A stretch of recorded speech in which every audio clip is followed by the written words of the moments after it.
This is 11.2a of geometry. So we're going to talk about prisms. So a prism is a polyhedron with two congruent parallel faces, which we call bases. Kind of rhymed. So there's a base down here, there's a base up here. We know that they're parallel since this is a prism. Okay. The other faces, the things on that one I didn't color, the things along the side sort of, are lateral faces.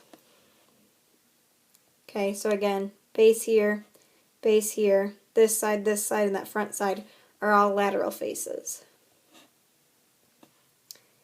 An altitude of a prism is a perpendicular segment that joins the planes of the bases. Okay, the height h of a prism is the length of an altitude. So basically, we're putting altitude and the height to be the same thing. In a right prism over here, that's pretty easy, right?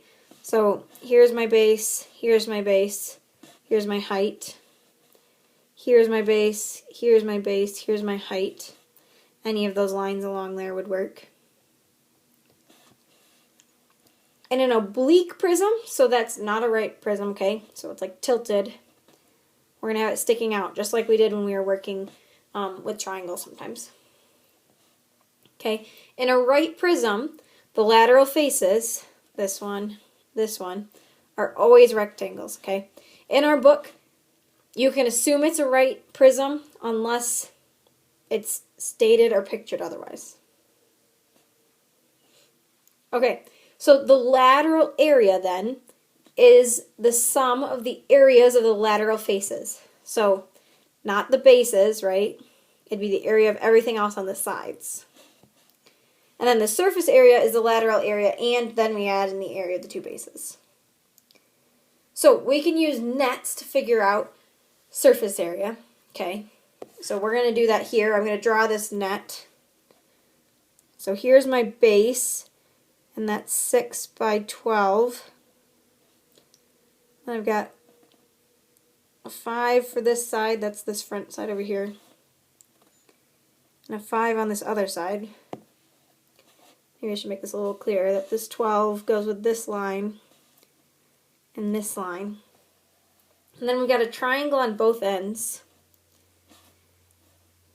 Again, my 6 is kind of in the way. And these are 5s. That's a 6, 5, and 5. So the area of the rectangles are going to be our easiest. So this one is going to be 5 times 12, which is 60.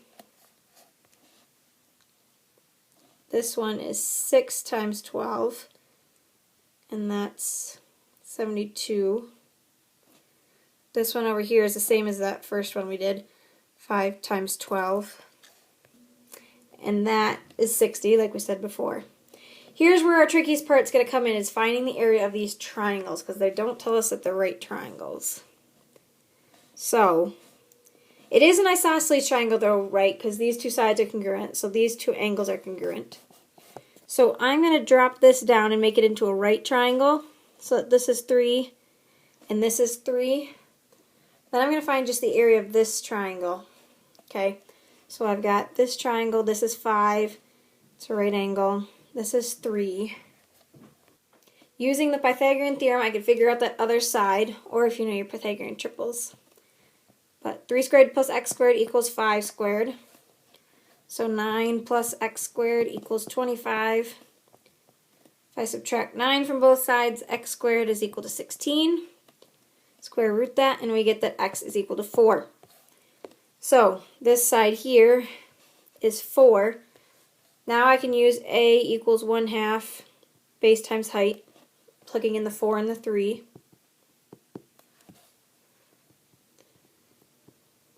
So that's 1/2 of 12. So that's 6. So let me switch colors for a second here. That means this area is 6, this area is 6. Right, so if I look at this picture, this was split in half, that's 6 and 6. This is split in half, 6 and 6. So for our triangles, we get 6 plus 6 plus 6 plus 6, which gives us 24. So now I'm going to add all of those up to get my surface area.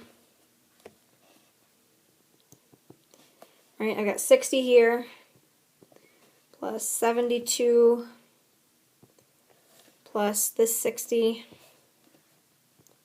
plus the triangles, so the 24.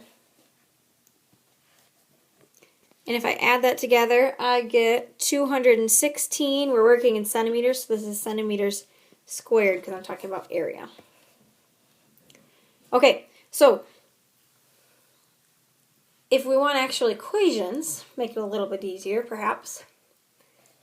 Here's visually looking at the lateral area and how we get this equation, okay? If you picture unraveling or unfolding this box into a net, can you see how this is going to make a rectangle? It's still unfolding, so eventually you'd make a rectangle and you got A, B, C, D, right, by H. So basically what we need then is just this purple part, that perimeter. And if we take the perimeter multiplied by height, that gives us the area of that rectangle. So that'd be our lateral area. So then to find the surface area, we need to do the lateral area, the yellow stuff, plus those two bases, the blue stuff, so plus 2b. They don't give a specific formula for the base because we don't necessarily have one formula for everyone, right? We could have a rectangular base, we could have a triangular base, we could have a pentagonal base, right? So they just generalize it with a b. And again, there it is just written out. It's explained up there. So why don't we use it?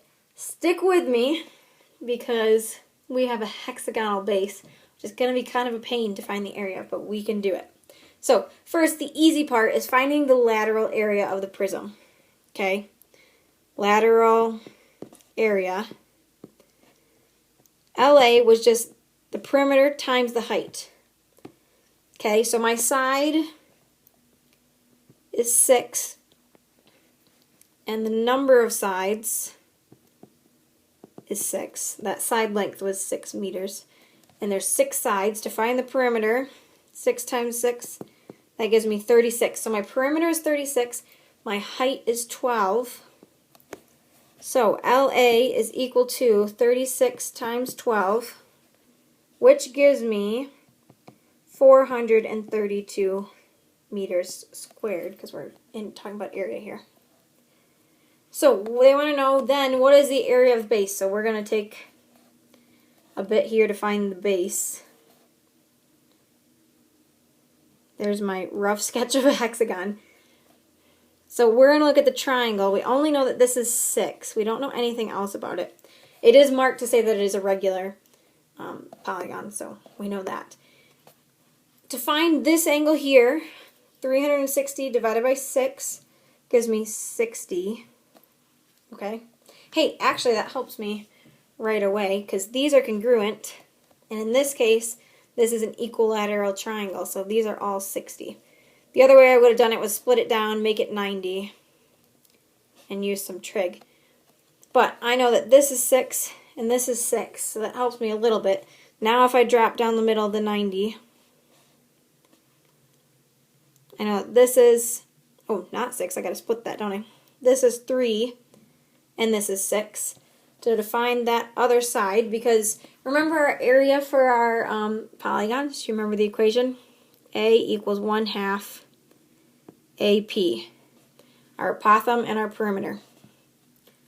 So this is my apothem right there that I need to find. So 3 squared plus x squared equals 6 squared.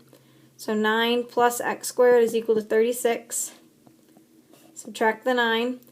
X squared is equal to 27. They want you to give it in simplest radical form.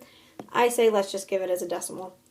So if I take the square root of both sides, square root of 27 gives me, let's round it to 5.2.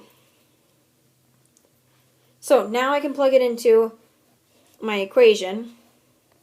Right, A equals 1/2. We solved that our apothem was 5.2. Up above, I found the perimeter already, right? That was 36. So I can multiply that 0.5 times 5.2 times 36. Gives me an area of 93.6. That's area of one of the bases, okay? So in part C, to find the whole surface area is the lateral area plus 2b So we said our lateral area was 432 meters squared. Plus, I need to do 2 times. We said the area of our base was 93.6. 93.6 times 2 gives me 187.2. And when I add those together, I get 619.2 meters squared. That is our surface area. And there's your homework.